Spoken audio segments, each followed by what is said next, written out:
कभी सोचा है कि एक यूनिवर्सिटी सिर्फ कुछ इमारतों का नाम ना होकर ज्ञान का एक जीता जागता समंदर हो? आज हम बात करेंगे उसी नालंदा की, जो बिहार की धरती पर ज्ञान का सबसे बड़ा केंद्र माना जाता था। देखिए, इस जगह को समझने के लिए शायद बस एक लाइन ही काफी है। ये ज्ञान का महासागर था। ये कोई मामूली कॉलेज या यूनिवर्सिटी नहीं थी।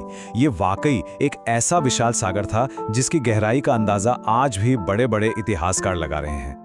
तो सवाल ये उठता है कि आखिर ज्ञान का इतना बड़ा समंदर ये बना कैसे? इसकी नींव कोई अचानक नहीं रखी गई थी, बल्कि इसके पीछे एक सम्राट का बहुत बड़ा विजन था। चलिए समय में थोड़ा पीछे चलते हैं, लगभग 1500 साल पहले। उस दौर में जब दुनिया आज से बहुत अलग थी, भारत में एक ऐसी संस्था की नींव रखी जा रही थी जो इतिहास को बदलने वाली थी।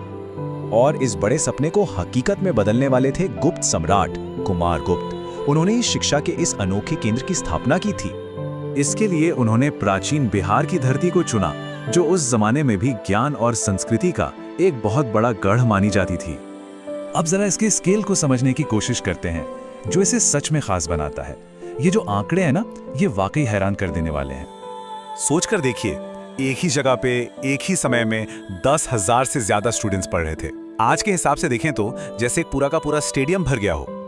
और इन हजारों स्टूडेंट्स को रास्ता दिखाने के लिए थे 2000 टीचर्स, जिन्हें तब आचार्य कहा जाता था। लेकिन असली जादू वो इन नंबरों के रेशियो में छिपा है। हर 5 स्टूडेंट पर एक टीचर, मतलब हर किसी पर इतना पर्सनल ध्यान जिसकी बराबरी आज दुनिया की टॉप यूनिवर्सिटीज भी शायद ही कर पाएं। नालंदा का नाम और शोहरत सिर्फ भारत तक ही नहीं थी, दुनिया के कोने कोने से लोग यहाँ ज्ञान की प्यास बुझाने आते थे। चीन, जापान, कोरिया और तिब्बत, इन जैसे दूर दराज देशों से स्कॉलर्स महीनों बल्कि सालों का मुश्किल सफर तय करके यहाँ पहुँचते थे। ये बात नालंदा को दुनिया की शायद पहली असली इंटरनेशनल रेसिडेंशियल यूनिवर्सिटी बनाती है। तो आखिर नालंदा की विरासत है क्या? आज हम उसे किस तरह याद करते हैं? इसे सिर्फ एक यूनिवर्सिटी कहना इसकी पहचान को छोटा करना होगा। इसे एक महान केंद्र कहा जाता था, एक ऐसा सेंटर जहां सिर्फ पढ़ाया नहीं जाता था, बल्कि जहां भविष्य के आइडियाज, फिलॉसफी और कल्चर सब जन्म लेते थे।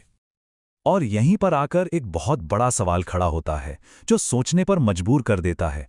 1500 साल पहले बिना किसी मॉडर्न टेक्नोलॉजी के ज्ञान का इतना बड़ा महासागर बनाया कैसे गया? शायद ये सवाल ही नालंदा की असली और हमेशा जिंदा रहने वाली विरासत है।